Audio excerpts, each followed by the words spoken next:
The panel that we have next will look into it further, into the evolving landscape and the potential advancements in the future of renewable energy supply. Let me introduce the panel to you right now. Mainak Chakraborty is the co-founder and CEO of GPS Renewables, which is India's leading bioenergy technology company. GPS has set up many milestone projects such as Asia's largest urban organic waste-based RNG plant in the city of Indore, and is the key technology partner for Reliance Bioenergy, India's largest bioenergy company. Niro Cook has 15 years of experience in infrastructure development and energy projects. He is the group director of the Capital Maharaja Group in Sri Lanka and is a board member of the Commonwealth Enterprise and Investment Council, among a host of other board positions he holds. Manjula Pereira is the managing director of Windforce Sri Lanka. He is dedicated to driving sustainable solutions for Sri Lanka's energy needs, and under his leadership, Windforce continues to play a pivotal role in advancing wind power infrastructure and contributing to the country's clean energy transition. Moderating this panel is Prashant Kandai. He is the managing director at EVO, which undertakes turnkey electrical and automation projects for industries and buildings. Welcome, panel. Morning. Thank you. Thank you to our panelists who've taken time out to be here. Special thanks to Mainak, who's come from Bombay today morning, landed at 6 o'clock just to be with us, and then taking off by 11 o'clock tonight. So thank you, Mainak. It's a privilege to be a part of this esteemed panel of leaders who are trying to drive the engines of the world in a sustainable manner through their initiatives on renewable energy and green energy. So I'll dive straight into it. The first, it's a common question for all the panelists. Before we go to the future of green and renewable energy, I'd like to understand what's been your journey so far, what's been the scale, what's been the opportunities and challenges. So we can do it in any order. Manjula, we can. Thank you very much for the invitation. So I'll give a brief introduction to where we are today in renewable energy sector in Sri Lanka. The renewable energy sector in Sri Lanka was opened up for the private sector in year 1996, only with the mini hydro sector, up to 10 megawatt scale. Maximum could have been up to 10 megawatts. And this was under the voided cost principle. It was a very complicated methodology for the calculation of the tariff. And then in year 2007, the sector was again opened up for wind power as well, under the feed-in tariff mechanism, which most of you all may know. And one of the key decisions taken was the net metering scheme for rooftop solar in year 2012. And the grid-connected solar was opened up in the year 2015. So if you take up to date, about 450 megawatts of mini hydropower plants are in operation in Sri Lanka, and about 265 megawatts of wind power plants, 140 megawatts of ground-mounted solar, and most significantly, the rooftop solar industry, 800 megawatts. So 1,600 megawatts of wind, solar, and small hydropower plants are in operation in Sri Lanka. The rooftop is growing at a very significant rate. We have 3 schemes: net metering, net plus, and net accounting. If somebody wants, we can explain at a later stage. And if you take the whole contribution from renewable, including the large hydros, 50% of Sri Lanka's energy is coming from renewable energy. The balance 50% is from fossil fuels.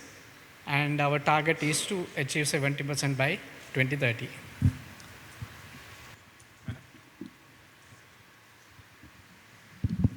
So before going to my introduction, my original plan was to come with my family. It did not work out, but I had given my word. So as an entrepreneur, the commitment is important. So I'm here for it. That's why I'm here for the day. So to quickly introduce, or rather talk about our journey, I'm a first generation entrepreneur. Now, like most middle class Asian kids, I took the obvious path, did my engineering, followed by an MBA. Unfortunately, not from HBS, but from the Indian Institute of Management, Bangalore. What I did differently after that was opt out of the placements and took the big, bold, brave, move of doing something unconventional. In our case, we took a bet on climate. This was back in 2012 when climate was it was not a buzzword, it was not sexy. So like our bet was that there had to be a cleaner alternative for waste to energy. Our bet was on biofuels. And what we thought was that in this, if one were to mix geopolitics or energy security, it becomes very interesting, very potentially irresistible cocktail. So that's the bet we took. It did take its own sweet time, but fast forward today, we are India's leading technology and EPC company in the RNG space, or biogas or bio-CNG space as we call it. As we speak, we are today executing projects worth around $250 million for the likes of Reliance, etc. We have a pipeline of around $500 million, and we have a 50-50 joint venture with the Indian Oil Corporation, and so on. And we believe it's just the start. So that way, that's been the journey, starting absolutely from scratch with no money but a bank loan. So that's been the journey so far. And maybe I'll talk more over the next questions. Thanks. Thank you very much for having us here. Thank you, Prashant, for moderating this panel, and thank you for the HBS alumni for organizing this wonderful event. When we were preparing for this, Prashant said we'd like to talk about the successes and the challenges faced in the energy sector. And I joked and I said, Manjula can tell you about the successes and I can tell you about the challenges. But there have been challenges in developing the renewable energy sector up to date. A great many of them, to be very honest, have been addressed in this last government. For example, one of the major challenges was indexing power purchase agreements to a hard currency. Historically, all power purchase agreements have been denominated in Sri Lankan rupees, which puts the exchange risk entirely on the investor or developer's doorstep. Now, Manjula has signed a power purchase agreement which is dollar denominated, rupee payable, which makes it that much more investable from an international standpoint. There have been a number of challenges. As I mentioned, another one is, I think historically, the thought process of having 10 megawatt projects which were available for local sector to participate in was a good thought, but the reality is that what it did was preclude international participation because 10 megawatts is simply too small. And 10 megawatts for the local business community at the time was, for many of them, was out of reach. So it left this vacuum of projects that couldn't really get developed, couldn't raise international capital. And for that reason, the volume of projects being developed over that period of time was less than I think anticipated. Again, that has been resolved with removing these limitations and maximum installed capacity restrictions. Another great step, for example, Manjula has, as I said, speaking about his successes, signed a 100 megawatt power purchase agreement. So that becomes in the commercial realm an attractive proposition for foreign investment. I think there have been challenges, and I think the opportunities are now just about to unfold. I think that as the energy sector in Sri Lanka aims to be more competitive and more renewable, there will be a number of opportunities in the next 10 years going forward. So 50% of your energy coming from renewables is incredible. I think in India, the percentage is what for renewables? About 20 or less than 20? Around 20. Yeah. So, and aiming for 70, that's incredible.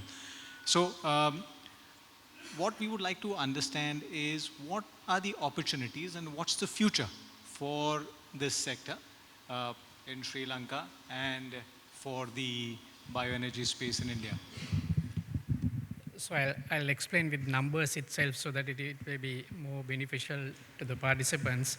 So as I said, our next target is to achieve 70% by 2030. And Renewable Energy Master Plan has already been published. It's a public document. We have the plan for 2023 to 2026 and 27 to 2030. And that has identified addition of 5,700 megawatts of renewable energy into the system to achieve 70% by 2030, out of which 3,800 megawatts from solar and 1,500 megawatts from wind power. And also, so the opportunity is there for 5,700 megawatts of renewable energy, which is a significant portion of the sector. And also, in addition to that, the World Bank report on offshore energy was published in December last year, which has identified 54 gigawatts potential of offshore wind, out of which 27 gigawatts on the shallow waters. So immense potential for renewable energy investments in the country. But for offshore, there is a challenge. I mean, since I was a university student, we were talking about India-Sri Lanka grid connection. But to date, we are still talking. So I think there are many leading entrepreneurs and decision makers here. It is unfortunate being in the South Asian region, we are still not connected. So for years we have been talking. If we have this connection, you have the potential of tapping 54 gigawatts of offshore wind power from Sri Lanka. So that's the potential which is available. So I'll talk about bioenergy, needless to say. Few points. One is the most important aspect about the present, according to me, is that India has proven that bio-CNG or renewable natural gas or compressed biogas, as we call it, it's fungible with its fossil fuel equivalent. It's very different from the pathway that, say, the European nations had taken, which was, often fueled by subsidies and great policies and all. In India, what happened was that, for a change, the government really opened up the sector. For instance, this does not fall under the natural gas regulatory body and all. Anybody can set up a RNG plant anywhere in India. And I strongly believe that is going to be the blueprint for the rest of the world. What is happening in India today, it's very different and extremely interesting for any entrepreneur. I would say even for policymakers. I understand there might be a lot of people from, say, the HKS community out here and all. So what's happening in India in this sector, it's very interesting. And as I said, the fundamental point is that unlike many other fuels, biofuels of the future, like green hydrogen and all, as far as RNG is concerned, it's already competing with its fossil fuel equivalent, which makes things very interesting. It shows that it is possible that in the future, India can actually become energy independent. It can completely remove its dependence on oil imports and all, which is again extremely important from a geopolitical perspective and all.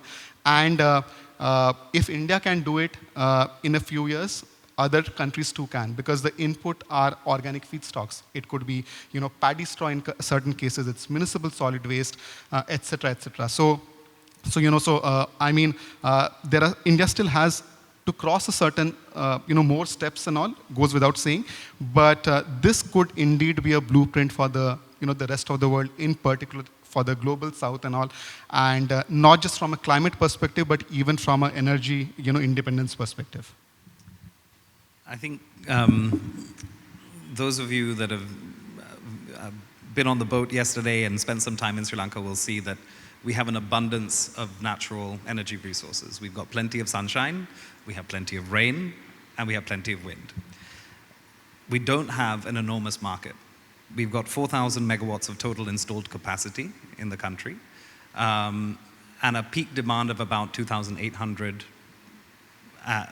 So there is a reserve margin.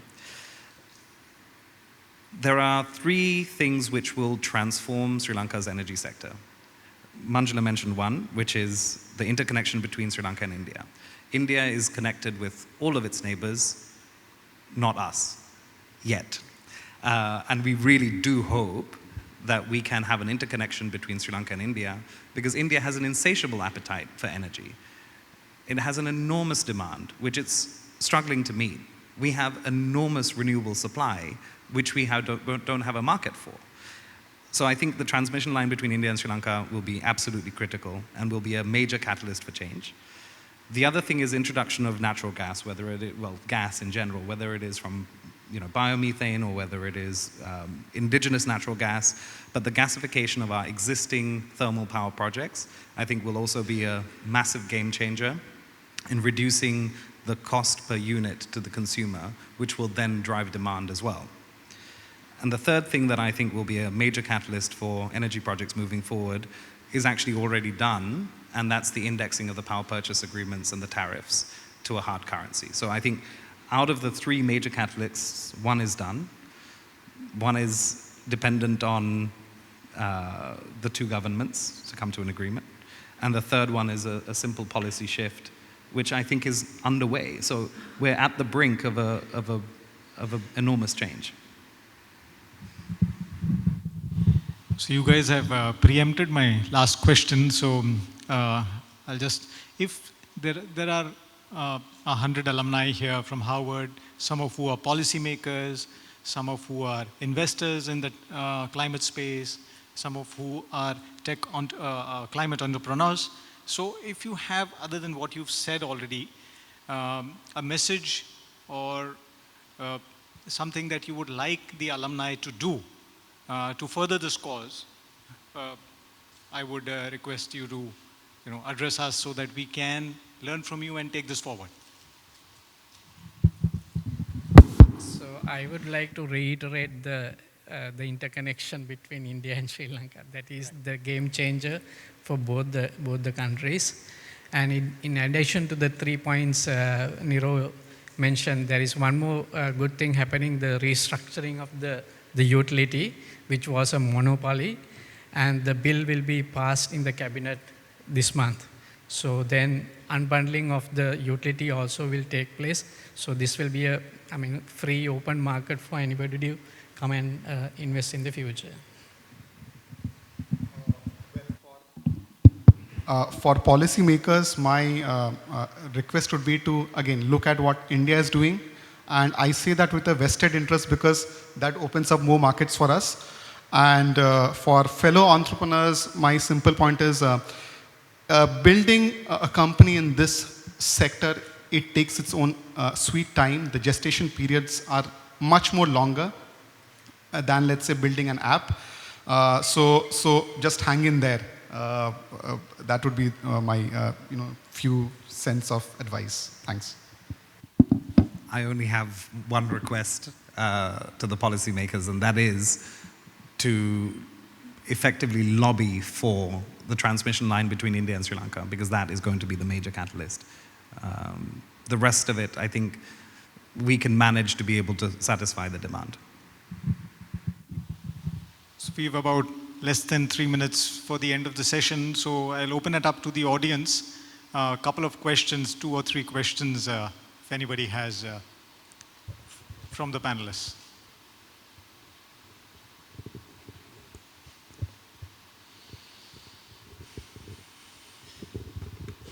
Yeah, so everything sounds very rosy and simple, but I'm just talking, let me talk about the risks, okay? The number one issue is that power from a foreign investor's perspective, when they set up business here, they say power is very expensive, plus it's very volatile, right? The prices keep changing. So what is the reason for that and what do we do about that? Number two, payments from the CEB. This has been an issue at certain times, but I think for renewables they are paying on time now, but that is an issue definitely for any investor. And number three, Niro said that I think they are going to denominate the PPAs in dollars, but then the government is taking the exchange risk. So I don't know whether that's going to happen for every power purchase contract. What I heard was maybe for the larger ones. So these are issues for the country. From what you all say, everything sounds like we have excess capacity, but that's not translated into actual business and prices for people and for factories, for businesses. Thank you. If I may take a stab at those 3 points. You're right, the cost of electricity in Sri Lanka is high for a consumer. And one of the reasons for that is because the scale of the plants have been relatively small, so the unit cost of production has been high. The other thing, which is the real main reason, is that the thermal power plants in Sri Lanka run on imported fossil fuels. And those imported fossil fuels present an exchange risk for the government and the off-taker. And they're running on diesel and HFO, which is the most expensive end of the spectrum. So the way to bring down that cost is by introducing more indigenous resources and indigenous renewable energy, which will bring down the forex exposure and also reduce the cost. The unit cost of production is lower. With respect to the CEB's payment delays from an investor's perspective, that is true. CEB has been delaying payments for a while, but the policy has changed to allow for wheeling, which allows for producers to sell directly to a consumer through using the transmission network that's set up by the CEB, paying a tolling charge. So that also introduces a new consumer, which reduces the risk for the developer or the investor on having a single off-taker. I couldn't remember your last question, ma'am. I think it was, does anyone recall the last?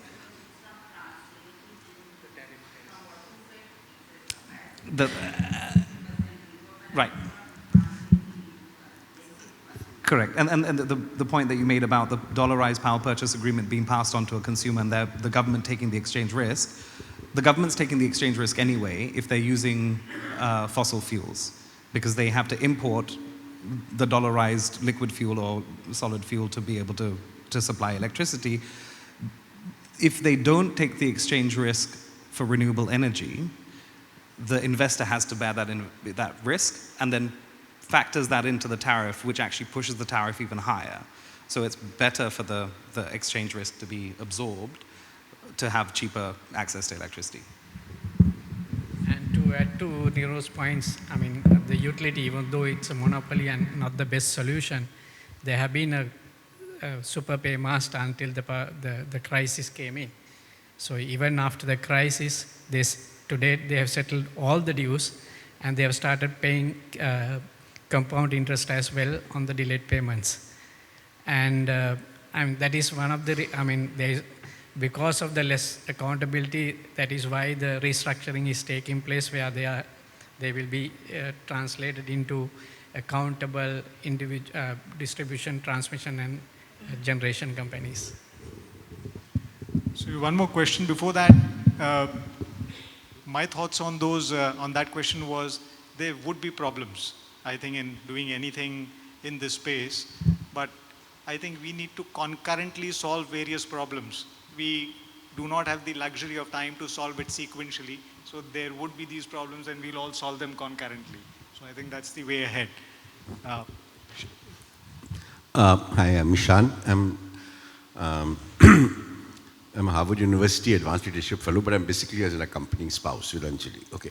So my question is, it seems extremely logical to have this thing done. You have excess power, we need excess power. All right. The cost is also now hard currency denominated. Okay, and it's in the same ballpark that India is talking about. Earlier India was like 6 Indian rupees, now 250. The math works. Okay. the demand supply thing works, okay, proximity works. Why is it not happening? What's your sense? Is it just somebody hasn't applied their mind? Is it a long-term geopolitical risk being evaluated? We don't even have to pay you. I mean, you don't have to pay us. We have to pay you. So to that extent, there's not even the risk of, oh, your utility will run out of money. So actually, if you look at it, I'm just trying to figure out when you guys are talking, it seems to be a game changer for both countries, and it hasn't happened. So any sense? Because some people here may be able to help you. I don't have an exact answer to your question because we also are perplexed as to why it hasn't happened. It's taken a long time. So that, I think, is a food for thought for the policymakers here from Sri Lanka and from India to how can we accelerate this connection between the two countries. Yeah. So thank you very much, panel. Really appreciate your time and thoughts.